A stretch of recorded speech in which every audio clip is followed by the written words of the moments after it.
नमस्ते दर्शकबिन। बालेन शाह विरुद्ध चाहिँ गृह मन्त्रालयमा चाहिँ उजुरी परिएको छ उहाँको नागरिकताको विषयले गर्दा हैन।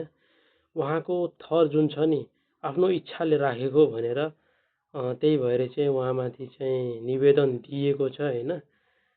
म तपाईँले त्यो निवेदन जुन हामीलाई प्राप्त भएको छ त्यो निवेदन चाहिँ एकचोटि म तपाईँले चाहिँ पढेर सुनाउन चाहन्छु हैन।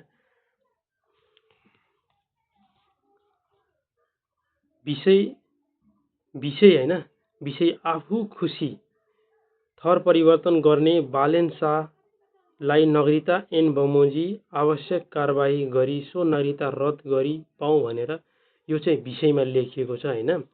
अनि त्यसपछि त्यसको सर्टकट अलि म तपाईँले सुनाउन चाहन्छु कि निवेदनमा के लेखिएको छ हैन। गराउन चाहन्छु कि काठमाडौँ महानगरपालिका पूर्व मेयर बालेन शाह मिति 2063 पोस्ट 6 गते दिन जिल्ला प्रशासन कार्यालय महोत्तरीबाट 51 नम्बर रहेको वंशज नागरिकता लिएको निजको नागरिकता थर शाह उल्लेख गरेको तर निजको काठमाडौँ महानगरपालिका मेयर भएपछि जिल्ला प्रशासन कार्यालय काठमाडौँ मिति 2079 असार 19 गते दिन नागरिकता प्रतिलिपि लिँदा भने आफ्नो थरमा शाह उल्लेख गरी निज बालेन शाहको झुटो विवरण थर परिवर्तन गरी नागरिकता प्रतिलिपि लिए नागरिकता ऐन 2063 सम्बन्धी कसुर गरेको निजको नागरिकता ऐन सम्बन्धी हदैसम्म कारबाही गर्ने प्रस्तुत निवेदन पेश गर्दैछु।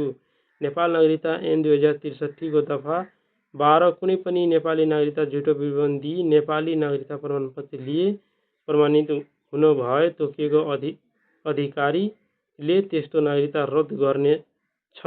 गृह मन्त्रालयमा चाहिँ निवेदन दिएको छ हैन। तर अब के छ भन्दाखेरि आफ्नो इच्छाले राखेको भनेर त्यो निवेदनमा लेखिएको छ।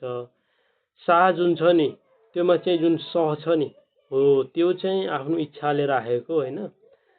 त्यो शाह यो तरिकाको हुनुपर्नेमा यो तरिका राखेको छ भनेर निवेदन दिएको छ हैन। अब यसको अपडेट के आउँछ हैन। केही अपडेट आयो भने म तपाईहरुलाई जानकारी गराउँछु।